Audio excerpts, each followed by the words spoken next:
Now I just look stupid because TikTok Oh boy! The fact that some women are sane. Sigma. Wait a second. The fact that there are women that are sane about this out there gives me hope. Sane and rational take. Hey guys, I just opened TikTok. That was a mistake. Now I just look stupid because yesterday, you know, on the last day of TikTok, what I spent doing? Like doomsday prepping, hoarding, freaky TikToks. It demeaned me in a way. Anyway, back to the video, I guess. I'm a patron of fine literature. And by that I mean I read Redfish, Bluefish. We're gonna be watching the previously dead, now revived, Book Talk. I feel like Book Talk has a little bit of problem where it gets a little freaky. Disclaimer, I don't care what people read for the most part. Like, unless it's like dangerous. And also, I'm not gonna claim innocence because you know what? I grew up on Wattpad. I'll say it. Okay, first we're gonna do, you know, we listen and we don't judge, except we do judge because we have nothing better to do with our life. Listen and we don't judge. Her foster brother takes her over their foster dad who is unconscious and bleeding out. Already pause. What? I just can't think of any conceivable way where, like, you initiate that. How is he dead or, like, I'm just a little confused. Like, siblings? They're siblings? I can't think too deeply into it because I won't be able to emotionally handle it. The oldest brother uses a vacuum on her kitty cat to make her have an organism. We're absolutely We judging. listen and we don't judge. No. That has to lead to some medical issues, surely. Girl, vacuum? Like, on. Like, sorry. Why did I have to make the sound? I'm sorry, that was graphic. PSA to anyone. That lady's eyes. She's got the crazy girl look, you know? We listen and we don't judge, and then they wonder why people think book talkers are crazy. Issues, surely. Girl, vacuum? Like, on. Like, sorry. Why did I have to make the sound? I'm sorry, that was graphic. PSA to anyone watching, don't shove a vacuum up your coochie. There's only one thing that should be sucking on that thing. It's not that. He uses the blunt side of a knife in between her kitty lips. Okay, so we're just like using anything at this point. Just any inanimate quadrant is working. Like, I'm looking around my room, like, what can I test that? He drugs her and then tattoos property of his name above her kitty cat. So, like, not to yuck someone's yum, I know. But it's just like, I hate the idea of like No, go right ahead and yuck somebody's yum. We won't care around here. ownership over your partner. I don't know. That sounds mean. I don't know how to say this in a nice way. I hope people that read these things are like, okay, like they have a level of mental detachment. I'm genuinely worried. He humiliates her in front of the entire school. So she then handcuffs him to a bed and makes him watch as her guy best friend goes downtown on her kitty cat. You remember that clip from He's Just Not That Into You at the beginning of the film? Where, you know, the boy shoves her on the playground and then the well-meaning adult basically lies to her and says that boy did that because he likes you. This is a reminder that men don't treat you like shit when they're into you. Yeah, They we don't listen and we don't bully. judge. No. You know, in comparison, that's light work. You know, I do that on a random Tuesday. See, this is another thing I worry about though. Like, is it like numbing you to all other things? There has to be a limit somewhere. Also feel like it's kind of like negligent to promote this heavily. Especially because like Book Talk, there's a lot of different age range, right? I just keep thinking about the vacuum guy. Like, how do you even initiate that? Oh, oh, I should shove this up my girl's hoo-ha. Okay, now we have to acknowledge the thing. Book Talk isn't all about books. There's a lot of thirsty men who parasite their way into Book Talk. It's an integral part, sadly. Pay attention to her when she reads. Oh, man. When her face gets extra calm, you ask her what page she's on. You pay attention to the book she's reading. You listen to the page number. And then, very important, this detail. After she's done reading, you get the book, not while she's reading, or else you might lose a hand or your life. You get the book after she's done reading. You find the page number. You go back to the beginning of the chapter. You read that chapter. And then you do that chapter with her. Thank me later. Ew. Take that damn ghost face mask off your face this instant, mister. You won't be defiling his name any longer. Second me. This is just bad advice, girl. If I'm on a spicy scene, I'm like squealing, I'm giggling. Maybe he's overcompensating for having a mask or something, but he's like, if Well, at least we know that how to detect it when you're reading now. she's reading a book, install cameras in your house so you can manically 4K zoom in to the photo and know exactly what she's reading. Another side note, not everything that I read do I want, okay? Good example of this, it's like I can giggle kiki sometimes over like mafia, right? But like, I don't want to meet the mafia. Like, if you enjoy Squid Games, does that mean you want Squid Games to happen to you? Use logical thinking. Maybe just have like an open conversation. Now, speaking of growling. Like a lot of these book talk boys are getting the growl wrong, because I feel like they're all like, but like, it's got to be more animalistic. I'm not really part of that, community. I'm a reader, but, a literary man, but, here I'm reading The Winds of Change by Mercedes Lackey. I've obviously bookmarked it in 37, and everything. I do mean to get back into it. I mean, I've just finished By the Sword and then tore through the Winds of Fate, so this is a reread, and I'm already realizing things like, holy shit, I forgot Nara even existed. But yeah, anyways. Have you ever heard an animal growl? It has this like cavernous resonance. It's like,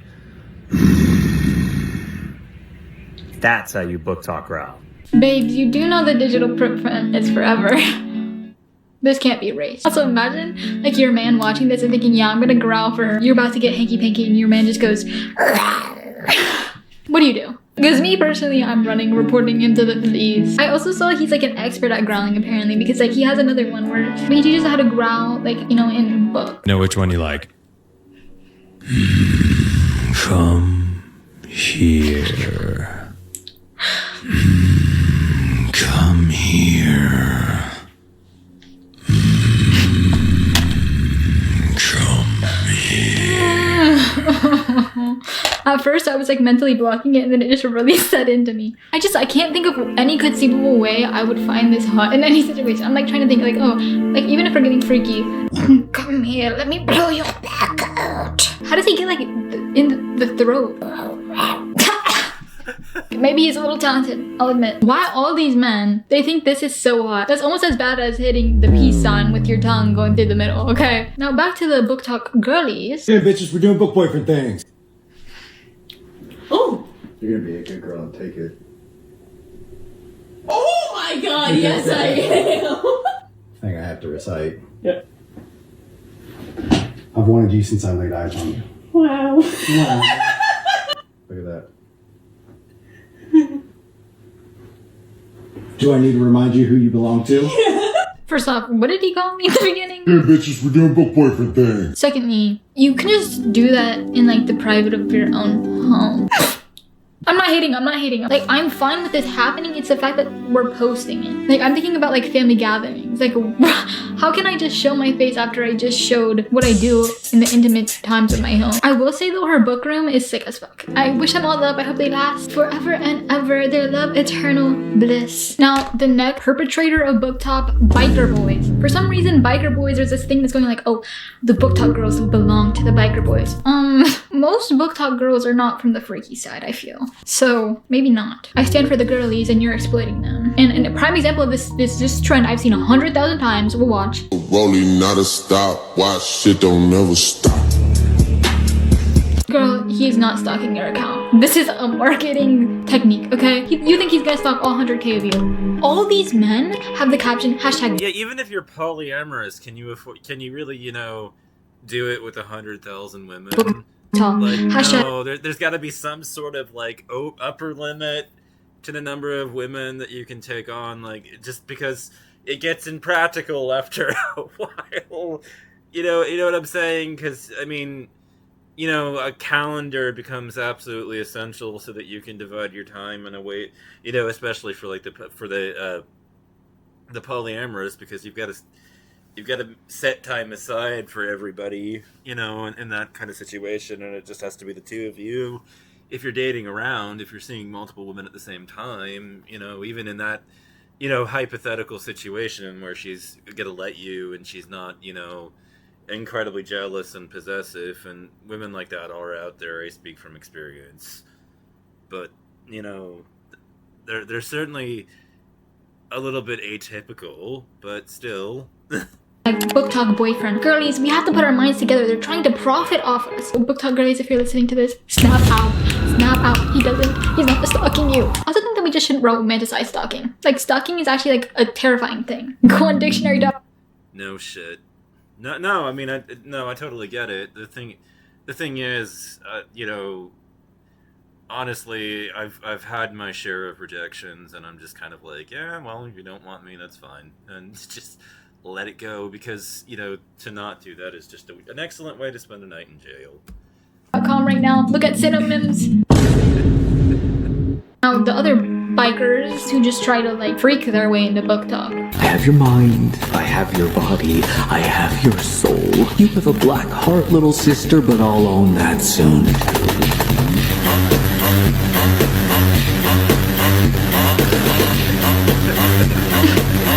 Little sister. So now we're getting into the incest territory of book talk. I can get behind a light kidnapping. This is my controversial take. I don't like incest. Sorry, if I'm the bad guy there, then shoot me. Please don't shoot me. I know, one shot in the foot is fine, I guess. And his little caption, I will own all of you. ... Black heart, 2 pink heart, rose emoji. Don't use this emoji. This is my emoji. I won't allow you to use it. Book emoji and knife emoji. Boy, just spam the book talk cheat codes, bro. Okay, now we're gonna go to like the dark romance side of book talk. Like, you could be making a short film or like an actual film, but no, we're gonna make TikToks when the book talk girl finally gets her wish. I wonder what it is. Maybe like unlimited book, maybe like a bookshelf makeover? I don't know.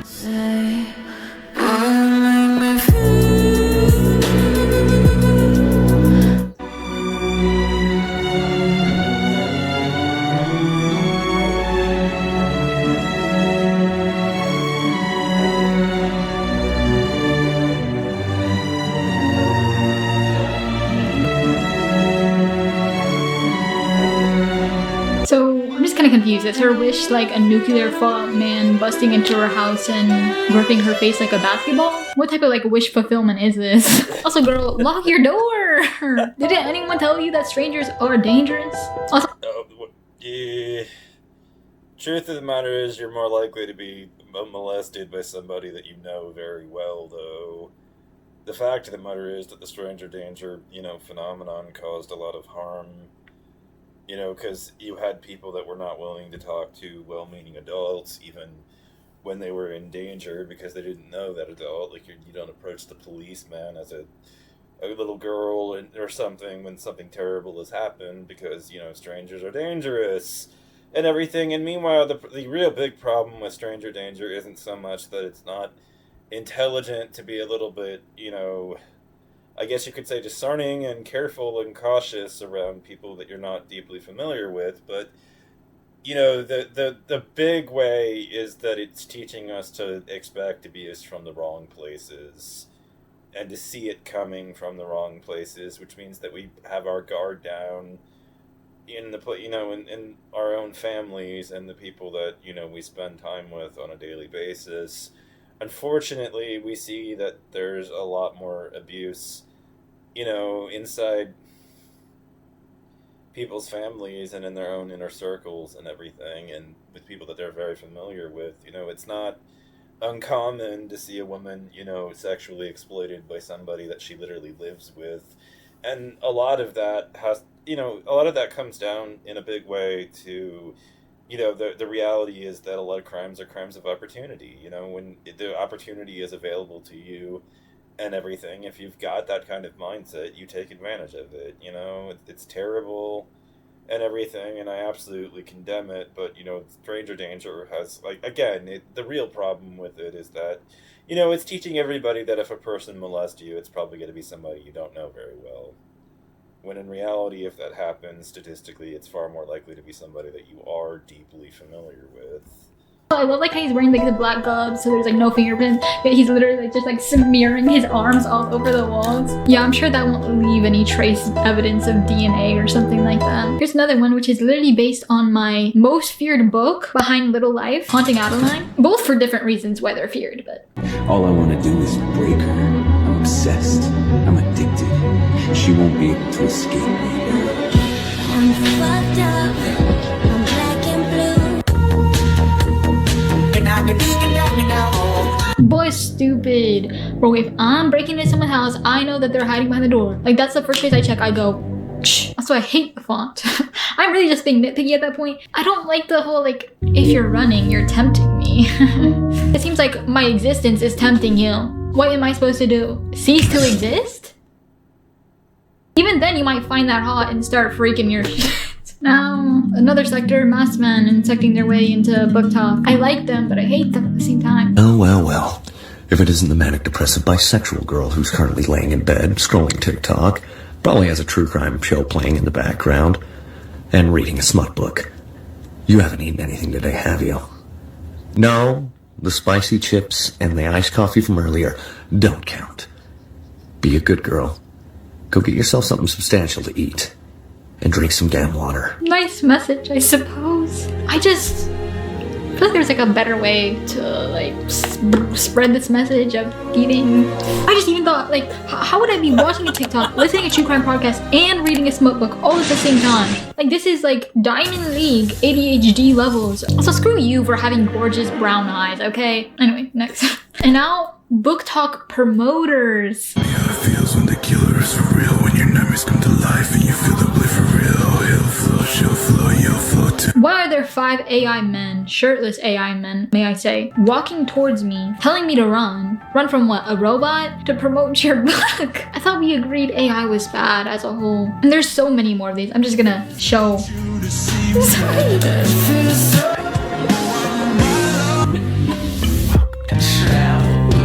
Who's my good? Also, can we talk about like a lack of diversity? Maybe I'm not the one to talk because...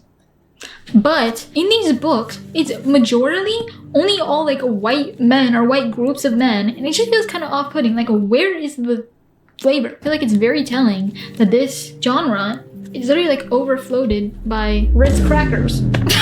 I'm allowed to say it. And we're gonna watch one last. More bite talkers being crazy, bro.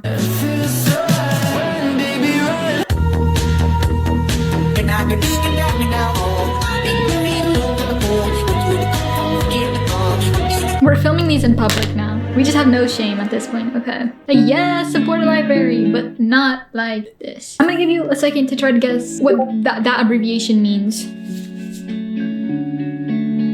Let's see if you got it right. If I see you, I fwick you. Which doesn't even make sense because C does not start with C. Question of the day, what are you currently reading? I'll go first. I'm reading Stephen King fairy tale. It's a very good dark romance. Things get spicy in here. Let me know if I should film a video reading these freaky books for research purposes. I'm gonna go watch my little baby TikTok. And if TikTok does get banned, I live in the UK. I love you guys. See you next week. Bing. I'm gonna be playing with my kitty cat to this box. I don't know why I said that. I genuinely don't know why.